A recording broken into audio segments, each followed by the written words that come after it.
नमस्कार, मी नंदेश खेडेकर. माझे कोकणच्या प्राईम टाइम बुलेटिनमध्ये आपल्या सर्वांचं स्वागत. पाहणार आहोत आजच्या ठळक घडामोडी. नवी मुंबई पालिकेवरती जिल्हा युवक काँग्रेसच्या वतीनं क्रांती हक्क मोर्चा, हजारो नागरिक मोर्चात सहभागी.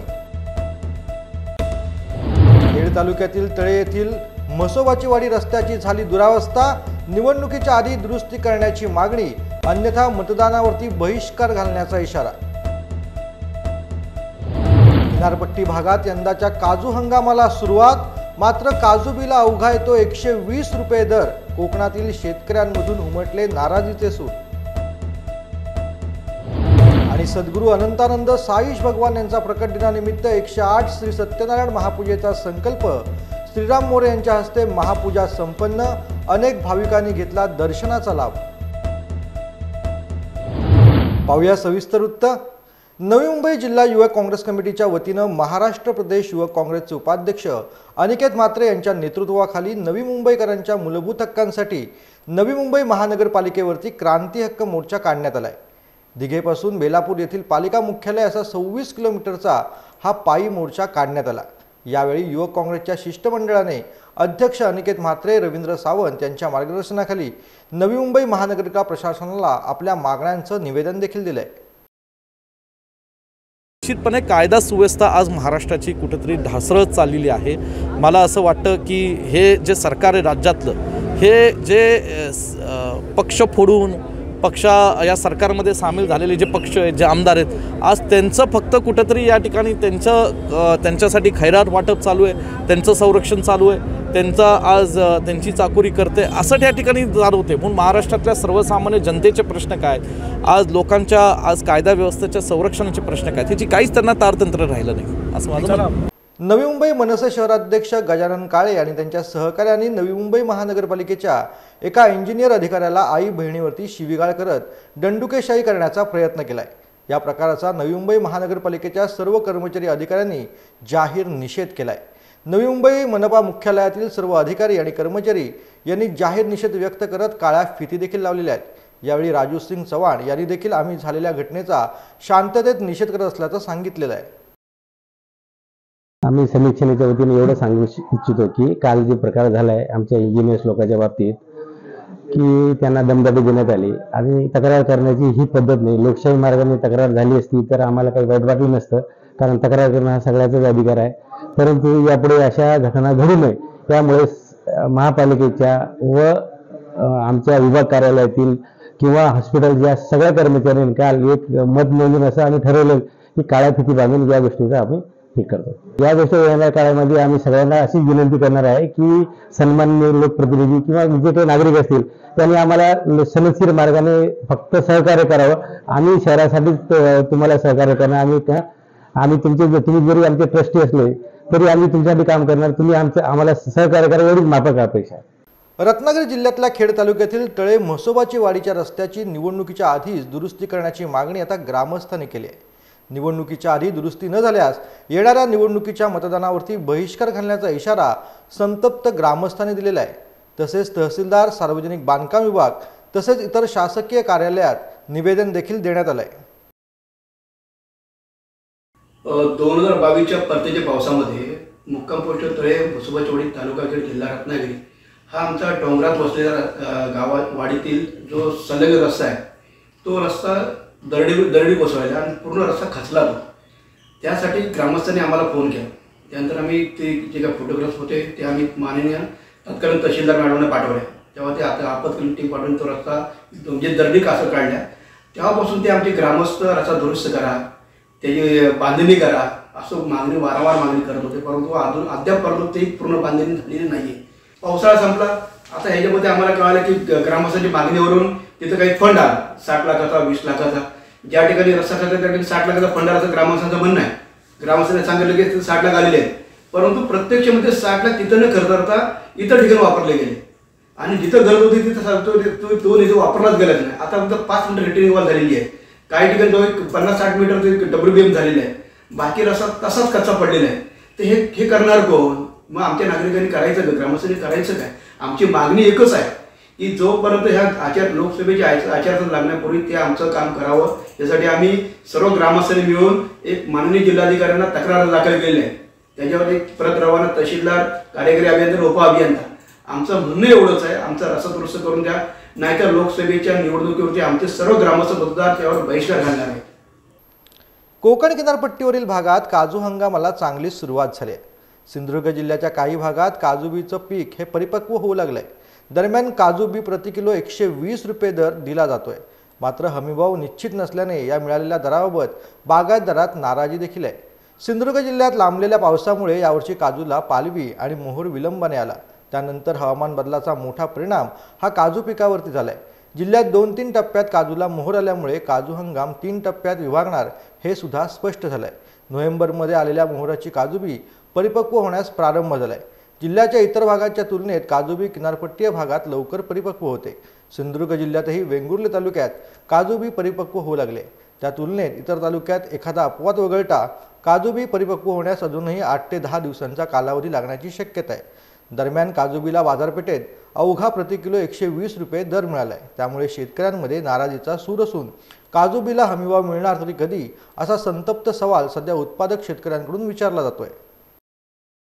हे सरकार आहे ते गोरगरिबांचं सरकार आहे असं प्रत्येक ठिकाणी सांगत आहे आणि गोरगरिबांसाठी काहीतरी करतात असं म्हणत आहे. तर त्यांनी सरकारने आज हे जे सरकार आहे त्या सरकारच्याच हातात आहे की आम्हाला हमीभाव देणं. सरकारने आपल्या तिजोरीतून हमीभावाचे पैसे देणं. जर 120 रुपये काजूचा दर फुटला आणि वरती 30 रुपये द्यावे लागतात किंवा 40 रुपये जर द्यावे लागतात हमीभावाचे 160 प्रमाणे, तर वरचे पैसे हे सरकारने द्यायचे आहेत. गोवा राज्यामध्ये तसे दिले जातात. तर तसं आमच्या ह्या सरकारने विचार केला पाहिजे आणि आम्हाला हमीभाव देण्यासाठी प्रयत्न केला पाहिजे. नाहीतर कोकणातला शेतकरी आता बाहेरचा माल येतो तो आता सुका माल टांझानिया वगैरे 120 ते 100 रुपये दरम्याने येतो आहे. तो जर माल मार्केटमध्ये सुका येतो आहे तर आमचा ओला माल 120 रुपयाने घेऊन कारखानदारी व्यवसाय सुस्थितीत राहणार नाही. त्याच्यामुळे त्या मालावर तरी ड्युटी बसवली पाहिजे, त्याच्यावर टॅक्स बसवले पाहिजे. बाहेरनं येणारा माल आमचा शेतकरी जर पुढे न्यायचा असेल तर बाहेरच्या देशातनं येणारा माल सरकारने थांबवला पाहिजे. हे तरी सरकारने काम केलं पाहिजे. त्यावेळी आम्हाला चांगला दर मिळू शकतो. नाहीतर हा शेतकरी आणि खाली जाणार, कर्जबाजारी होणार अशी स्थिती येऊन राहिलेली आहे. रत्नागिरी जिल्ह्यातल्या खेड तालुक्यातील आंबे गावानजदीक शुक्रवारी 9 फेब्रुवारी रोजी भीषण वणवा लागला. हा वणवा इतका मोठा होता की दूरवरून याच्या ज्वाळा आणि धूर दिसत होता. आजूबाजूच्या परिसरातील लोकांनी वणवा विझवण्यासाठी शर्थीने प्रयत्न सुरू केले. ज्या ठिकाणी वणवा लागला त्या ठिकाणी लोकवस्ती असल्यामुळे लोकांच्या मनात भीतीचं वातावरण निर्माण झालं. गावकऱ्यांनी यावेळेला खेड नगरपालिकेच्या अग्निशामक दलाला पाचारण देखील केले. 3 ते 4 घरांना या वणव्यामुळे मोठा धोका निर्माण झाला होता. त्यात दुपारची वेळ आणि वारा असल्यामुळे वणवा अधिक तीव्रतेने पेटत चालला होता. खेड नगरपालिकेच्या अग्निशामक दलाच्या जवानांनी घटनास्थळी धाव घेऊन हा वणवा विझवण्यासाठी शर्थीचे प्रयत्न सुरू केले. तब्बल 4 तासानंतर हा वणवा विझवण्यात अग्निशामक दलाच्या जवानांना यश आलंय. देशाचे पंतप्रधान नरेंद्र मोदी यांचे हात बळकट करण्यासाठी 400 पार खासदार संकल्पपूर्तीसाठी महायुतीला एकत्रितपणे ताकदीने काम करायचं आहे. भाजपचे प्रदेशाध्यक्ष चंद्रशेखर बावनकुळे हे संपूर्ण महाराष्ट्रभर महायुतीचे उमेदवार निवडून आणण्यासाठी फिरत आहेत. सुनील तटकरे हे राष्ट्रवादीचे प्रदेशाध्यक्ष असून ते रायगड मतदारसंघात अडकून पडले. त्यांनी आता मतदारसंघातून बाहेर पडावे व राज्यात महायुतीच्या उमेदवारांना निवडून आणण्यासाठी प्रयत्न करावेत असा सल्ला देत भाजप महाराष्ट्र प्रदेश उपाध्यक्ष अतुल काळसेकर यांनी तटकरे यांना भर सभेतून डिवचलेला आहे.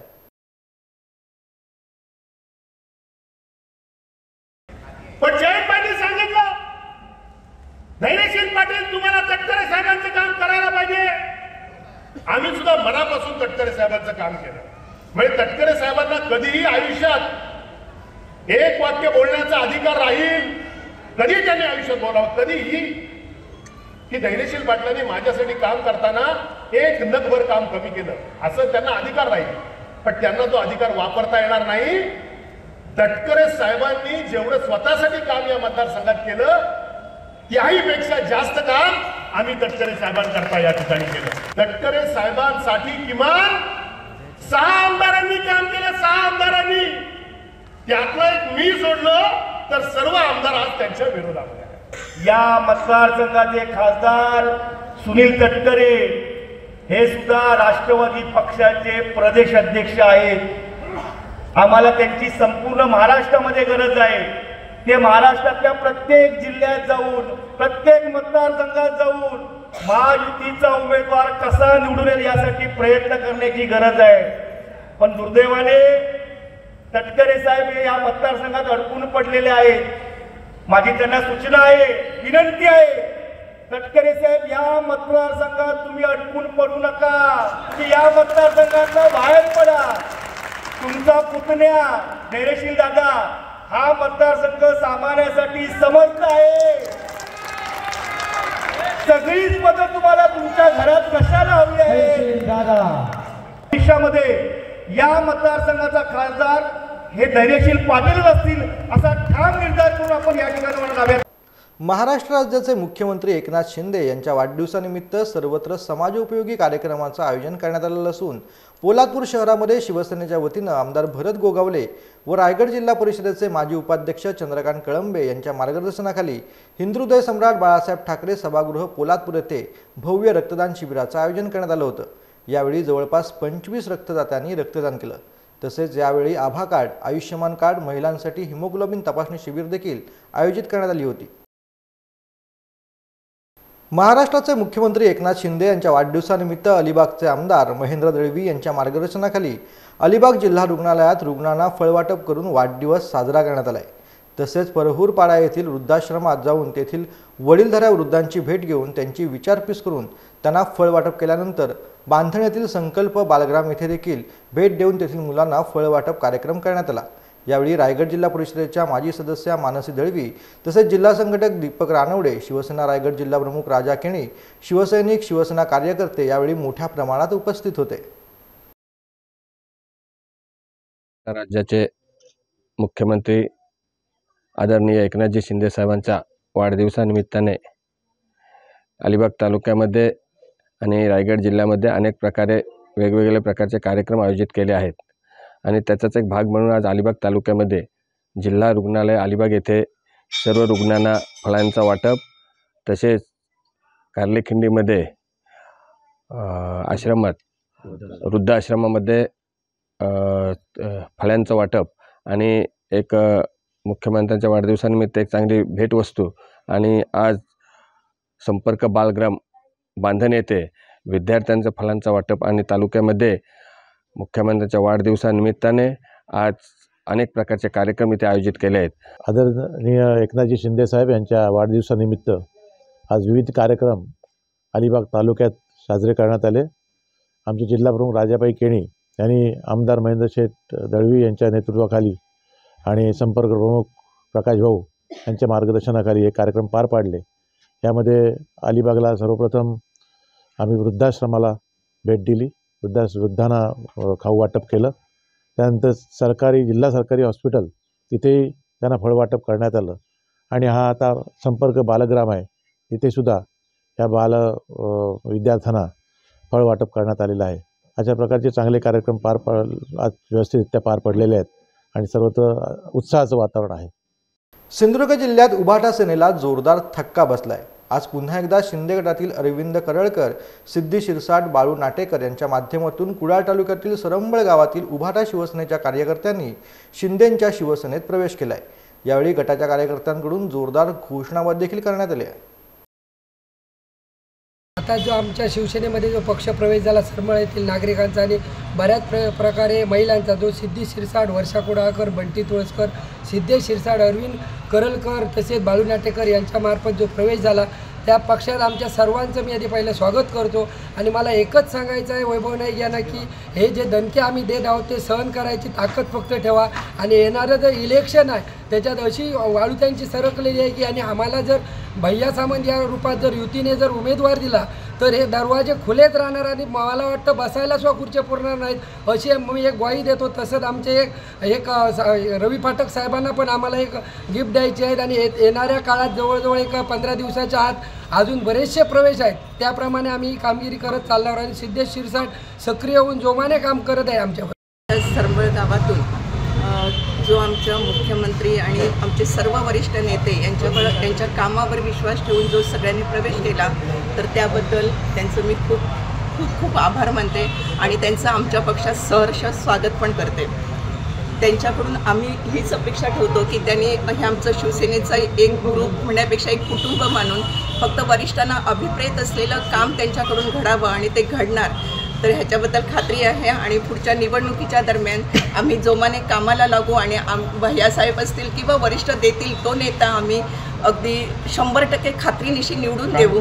आणि ह्या सगळ्या कार्यकर्त्यांच्या जोरावर आणि आत्ता म्हणजे जेव्हा शिवसेनेत काहीच नाही, शिंदे गटात कोणीच नाही, हे जेव्हा कोणाकडून जेव्हा शब्द येत होते, तर त्याचं हे उत्तर आहे. राष्ट्रवादी काँग्रेस पार्टी चिपळूणच्या वतीनं शहरातील भैरी मंदिर येथील पटांगणात 2 दिवसाच्या नृत्य स्पर्धेचं आयोजन करण्यात आलं होतं. पहिल्या दिवसाच्या स्पर्धेमध्ये उरण येथील जय हनुमान संघाने पहिला क्रमांकच म्हणजे 33,333 रुपये इतकी रक्कम पटकावलेली. यावेळी आमदार शेखर निकम यांच्या उपस्थितीत बक्षीस समारंभ पार पडला. आज लोकजागर राज्यस्तरीय ग्रुप डान्स स्पर्धा या ठिकाणी होणार आहेत. जल्लोष कार्यक्रमासाठी मनोज जाधव, सचिन पाटेकर, सचिन साळवीळकर, आल्हाद यादव, अनिकेत ओतारी यांच्यासह अनेक कार्यकर्ते कार्यक्रम यशस्वी करण्यासाठी धडपड करत आहेत.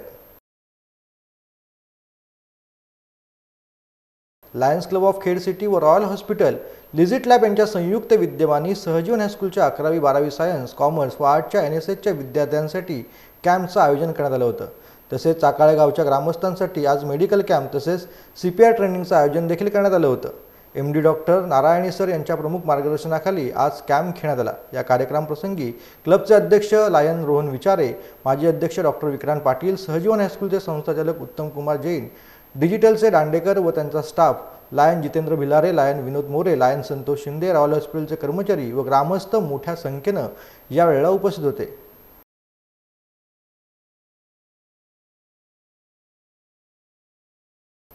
खेड तालुक्यातील चिचघर येथे शुक्रवार दिनांक 9 फेब्रुवारी रोजी मोफत आरोग्य तपासणी शिबिराचं आयोजन करण्यात आलं होतं. हे शिबिर ग्रामपंचायत चिचघर आणि हिंदुस्तान युनिलिव्हर कंपनीच्या प्रभाग आरोग्य सेवा या उपक्रमांतर्गत संपन्न झालं. यावेळी हाडांचे विकार, महिलांचे प्रश्न, त्वचारोग याशिवाय डोळे तपासणी करण्यात आली. तसेच तालुका आरोग्य विभागामार्फत विशेषतः महिलांच्या रक्त चाचणी करण्यात आल्या. या मोफत आरोग्य तपासणी शिबिरानिमित्त दापोली विधानसभा मतदारसंघाचे माजी आमदार संजयराव कदम यांनी भेट दिली.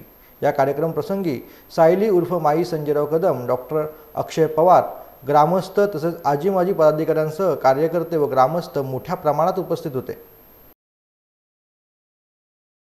रत्नागिरी जिल्ह्यातल्या खेड तालुक्यातील तुळशी बुद्रुक सुतारवाडी या ठिकाणी सद्गुरू अनंतानंद साईश भगवान यांचा प्रकट दिनानिमित्त सद्गुरू श्री भक्तराज महाराज यांच्या कृपा आशीर्वादाने सद्गुरू श्री मदन महाराज यांनी 108 श्री सत्यनारायण महापूजेचा संकल्प केलाय. ही महापूजा आज दिनांक 9 फेब्रुवारी रोजी आयोजित करण्यात आली होती. यावेळी अनेक भाविक भक्तांनी या संकल्पित 108 श्री सत्यनारायण महापूजेचं दर्शन घेऊन सद्गुरूंचं दर्शन घेऊन तीर्थप्रसादाचा आणि महाप्रसादाचा लाभ घेतला. यावेळी ही पूजा परमपूज्य श्री मदन महाराज सेवान्यासचे विश्वस्त श्रीराम मोरे यांच्या हस्ते संपन्न झाले.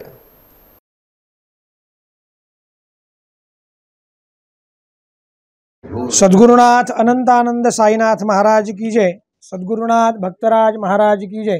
सद्गुरुनाथ मदन महाराज की जय. अनंतानंद साईश प्रकट दिन म्हणजे परमपूज्य सद्गुरू अनंतानंद त्यांचे गुरुजी चंद्रशेखरानंद आनंद संप्रदायाची परंपरा असून या परंपरेतील एक महासाधू महापुरुष वैराग्य शिरोमणी सद्गुरू परमपूज्य सद्गुरू मदन महाराज आमचे गुरु यांनी हा 108 सत्यनारायण महासोहळा आज आयोजित केलेला आहे तुळशीग्रामी गुरुस्थानावर. यामागे त्याचा उद्देश आहे की सर्व चतुर्वर्ण्यातल्या लोकांना एकत्र आणावं, सर्व लोकांना एका छत्राखाली आणून त्यांना ईश्वराच्या नामाची गोडी लावावी. त्याचप्रमाणे सर्व धर्म समभाव याचं पालन करून सर्व लोकांमध्ये हा एकच ईश्वर बसलेला आहे आणि त्याची मानवता रूपानं त्याला पाहून आपण त्याची सेवा करूया, हा महाराजांचा यामागे दृष्टिकोन असून या दृष्टिकोनातून आज गेली 4 तपांपेक्षा जास्त 48 वर्षापेक्षा जास्त महाराज गुरुभक्तीमध्ये आहेत. परमपूज्य भक्तराज महाराजांचा इंदूर येथील एक महान संत होऊन गेले. सनातन संस्कृतीचा त्यांनी प्रसार केला. त्यांचे अत्यंत फार मोठ्या उच्च अवस्थेतले असे हे सत्पुरुष असून शिष्य असून त्यांनी आपलं संपूर्ण देह गुरुच्या चरणामध्ये अर्पण केलेला आहे. तन मन धनाने ते गुरुचे बनलेत आणि आज सर्व लोकांसाठी त्यांनी 108 सत्यनारायण महापूजा सोहळा इथं आयोजित केला होता. याचं कारण त्यांच्या गुरुनं त्यांना सत्यनारायणाच्या रूपामध्ये भक्तराज महाराजांना दर्शन दिलं अनंतानंद साईशांनी, बाबांनाही देखील प्रत्यक्ष अनंतानंदांचं दर्शन आहे. त्याचप्रमाणे शनी महाराजांचं दर्शन आहे. इथे बाहेर शनीचं मंदिर देखील आहे. या शनी मंदिर बाबांच्याच हस्ते स्थापन झालेलं असून इथल्या सर्व आजूबाजूच्या पंचक्रोशीतल्या लोकांना ईश्वराच्या नामाची भक्तीची आवड व्हावी, निर्माण व्हावी, त्यांच्या श्वासामध्ये नाम बसावं म्हणून बाबा अविरत प्रयत्न आहेत. भारतभर अनेक तीर्थयात्रा आणि यज्ञयाग केले आणि अखंड अजूनही कार्य बाबांचं चालू आहे. आता वेळ झाली प्राईम टाईममध्ये इथंच थांबण्याची. मात्र तुम्ही कुठेही जाऊ नका, पाहत राहा फक्त माझे कोकण.